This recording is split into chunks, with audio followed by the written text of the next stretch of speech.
Welcome to the Sean Douglas Show. This is where we talk about life as a creative, an outlier, and someone who doesn't quite fit the mold. If you're struggling with finding balance, if you feel like a freak, if you're trying to find your place in this world, then this podcast is for you. And hey, you also catch some random, just for fun stuff along the way, because life's too short to be all serious. Hey, welcome back. So today I want to talk about a little bit pressing on what we talked about in the last episode.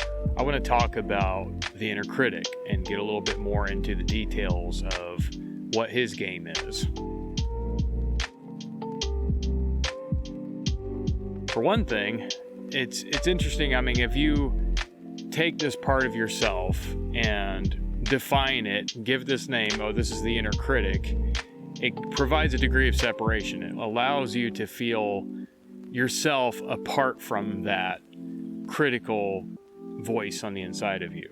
And that's extremely important because that allows you to exert more of a sense of you don't have to only be identified with those negative things, with the criticisms, with the judgments and tearing down. So it's extraordinarily helpful if you can recognize that that's the voice that you're dealing with, is the voice of the inner critic. And again, that's what I hinted in the previous episode, episode 1 of the show. I talked about how enemies actually provide a mirror for us. They actually give us something that we can project and understand from what's coming from the inside of us. We can see it in them. We can see it in their arguments and what they say against us, what they bring against us. And likewise, just as we see that through them, we're seeing the inner critic, that the inner critic is speaking through their criticisms. The inner critic is speaking and resonating and echoing what you're hearing out there in the world. That's against you. That's to try to discourage you from what you're really wanting to do with your life and believing in something bigger and going after something better for yourself and choosing the path of adventure, of challenge, of risk, and for the reward and for the good that can come of it, and because life should be an adventure. But anyway, the critic is always going to be looking for the hole in everything you do, the chink in your armor.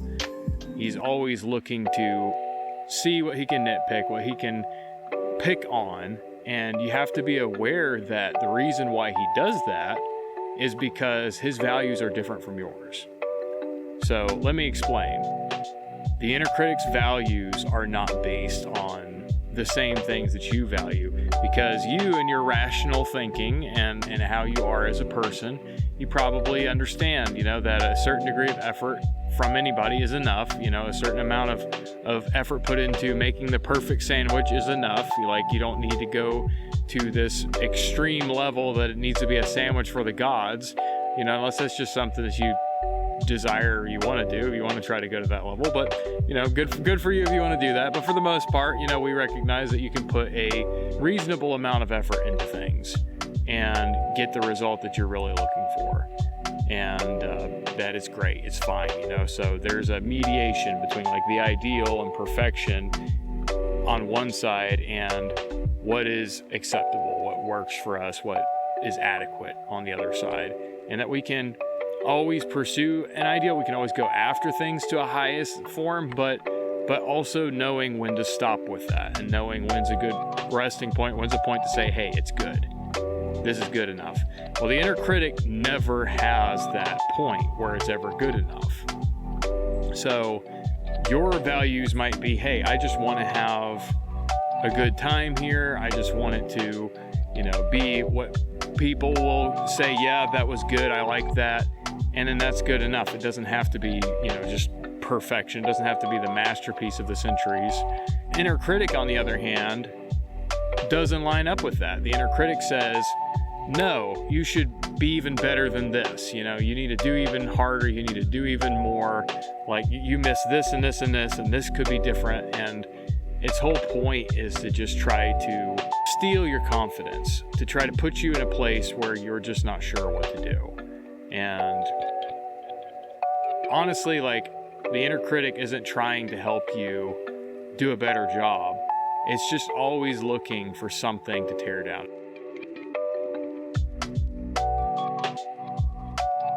The inner critic is a confidence thief. It's not trying to help you meet an actual end, reach an actual objective. Whatever you have in your mind that you're thinking that you want to move toward, that's not the inner critic's reasoning. That's not its motivation. Its motivation is it wants to continue to find things wrong in everything that you do. It wants to continue to give you reasons why you should be afraid to go ahead and launch that, why that's something that, it wants you to think that it's something that can't be launched, can't be used, can't be done. You need to do more of this. You need to do more of that. You should have done that better. You should do this instead.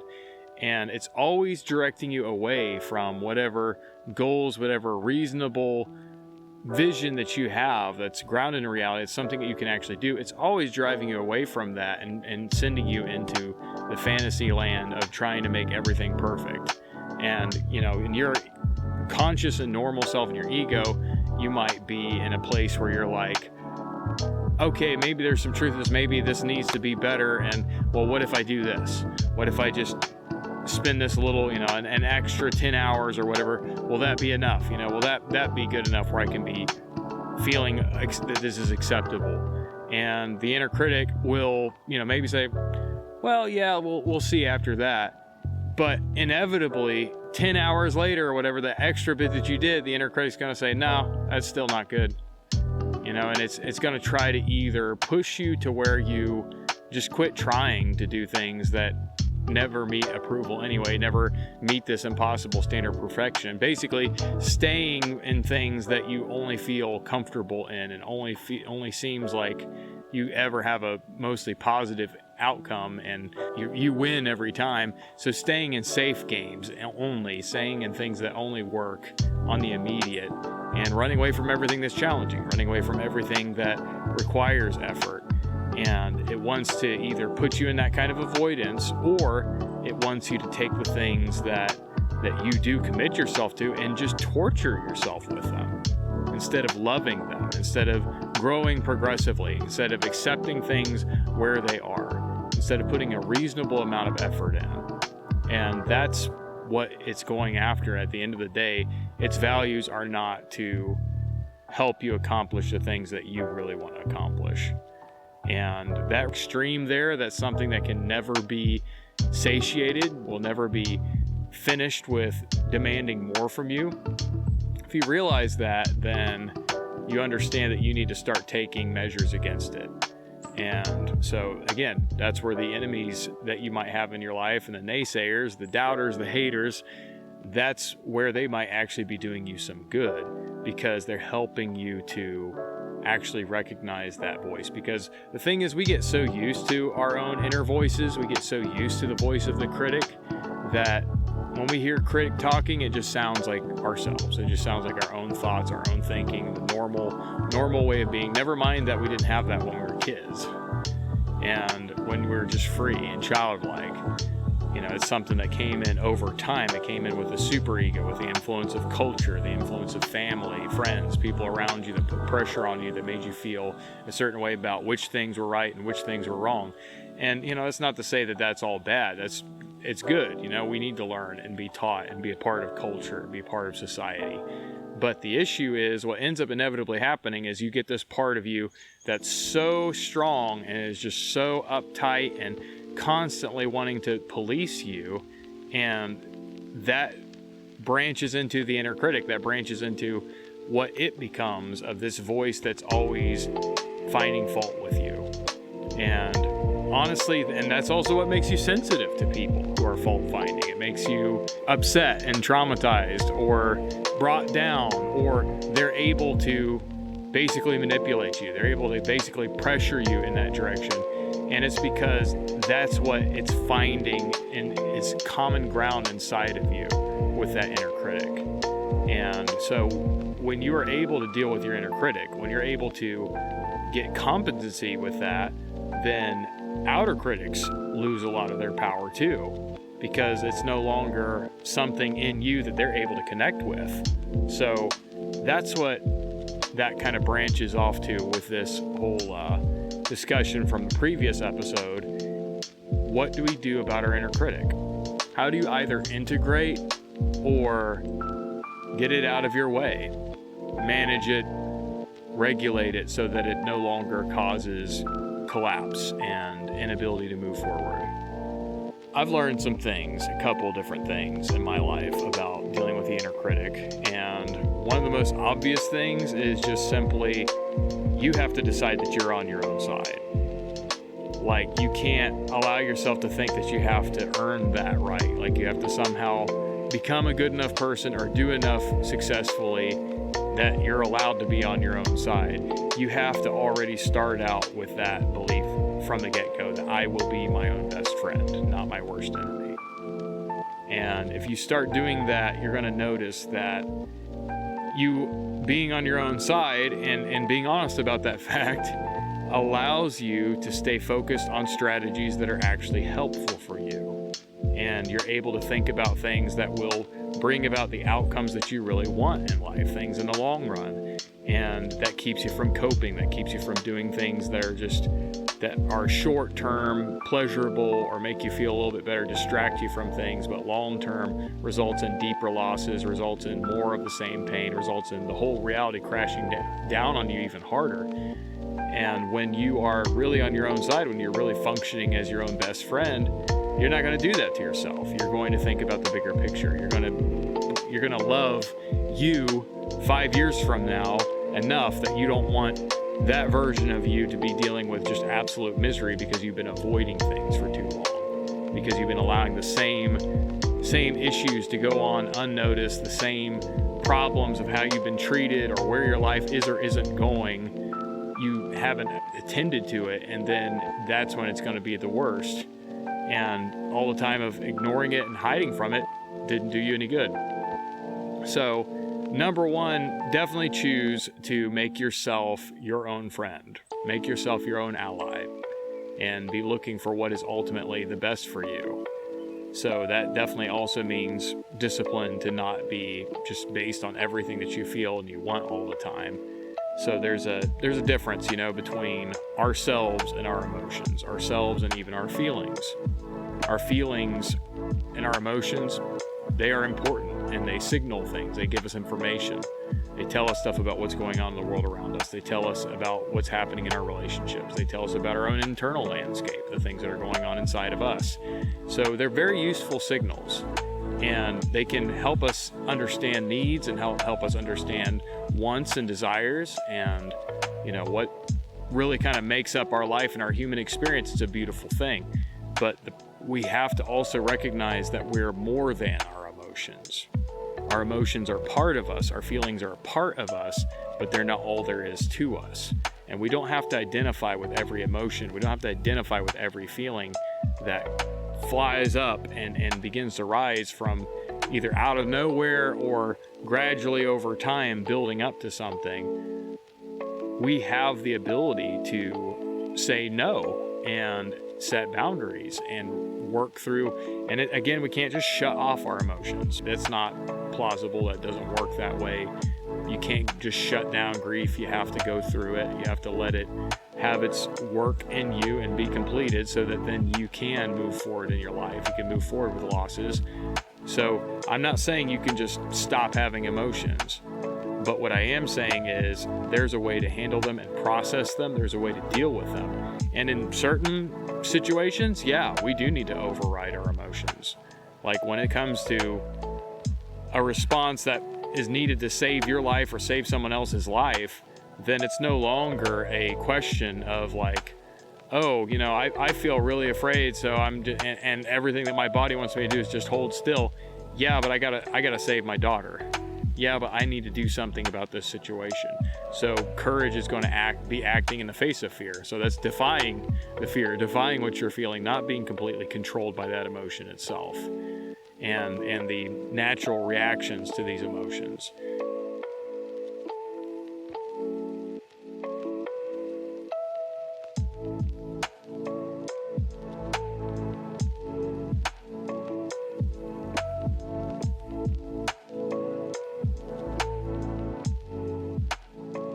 So what I'm saying here is you definitely need to be in touch with your emotions. You definitely need to be able to handle them properly. And when you can do that, you get the advantage.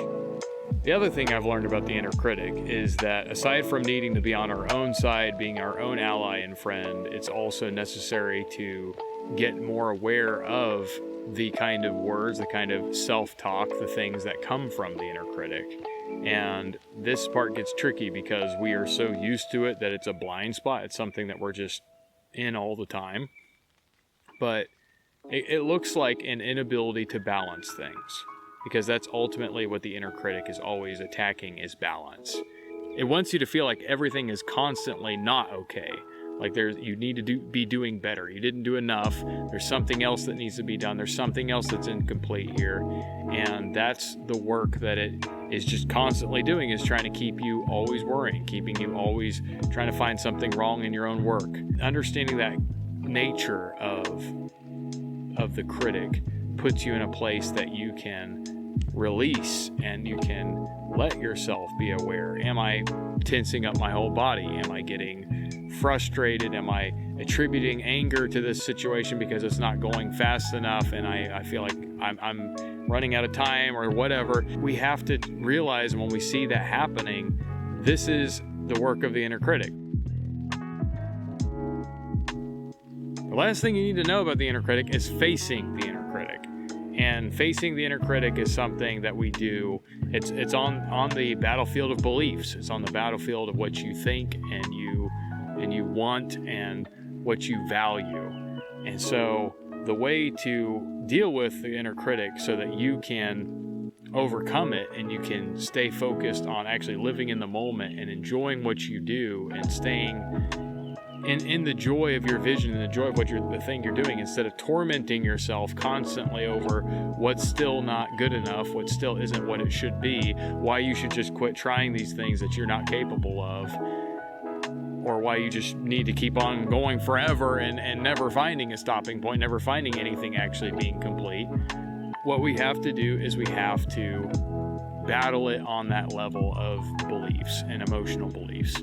We need to set the right standards, set the right boundaries for ourselves, set the goals that we can really live with, that we can really work with, and learn to set them, learn to zero them in, learn to have a process of elimination, of deciding at what point enough is enough and you've gone far enough and you've done a good enough job. So it's being able to rest, and it's being able to find peace at the level that you have already what you've achieved, already what you've done. And so that's the issue with the inner critic and dealing with him, is coming to that point that you're clear on your own vision, you're clear on what it is that's enough for you, even in the details of things. You have your objectives clearly defined, you know what you're going after, you know what is acceptable to yourself, and you set that tone of, I'm not doing this to never make a mistake. I'm not doing this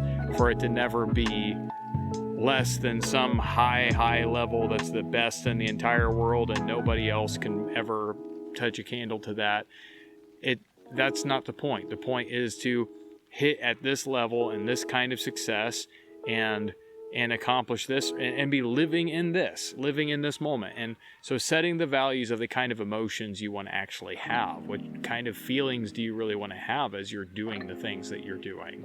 And by creating that atmosphere inside of yourself, you're giving yourself the advantage and you're shutting down the critic so that you can have your own space and you can enjoy what really matters to you.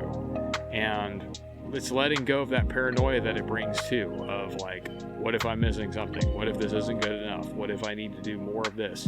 It's saying no to that, saying, I have a system, I have a way that I'm doing things. I have my own values that I've defined for myself that are there on the wall for me, and I'm not going to be brought into all kinds of questioning and self-doubt and wondering if these things are okay and wondering if I'm any good, and then you got the critic's buddy, the imposter, coming in too. No, I'm not gonna let them both in. I'm not gonna go that direction. That's not what's gonna happen here. And if there is something that does need to be examined, then in the right time, after things have worked out, after the plan has been followed through, then we can do playbacks. Then we can look at things and see what we might do better next time or whatever.